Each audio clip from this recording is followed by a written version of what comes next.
కొణిదెల పవన్ కళ్యాణ్ అనే నేను శాసనం ద్వారా నిర్మితమైన భారత రాజ్యాంగం పట్ల నిజమైన విశ్వాసం, విధేయత చూపుతానని, భారతదేశ సార్వభౌమాధికారాన్ని, సమగ్రతని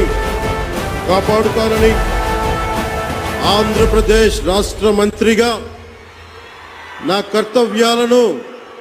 శ్రద్ధతో, అంతఃకరణ శుద్ధితో నిర్వహిస్తానని, భయం గాని, పక్షపాతం గాని, రాగద్వేషాలు గాని లేకుండా రాజ్యాంగాన్ని, శాసనాలని అనుసరించి ప్రజలందరికీ న్యాయం చేకూరుస్తానని దైవ సాక్షిగా ప్రమాణం చేస్తున్నాను.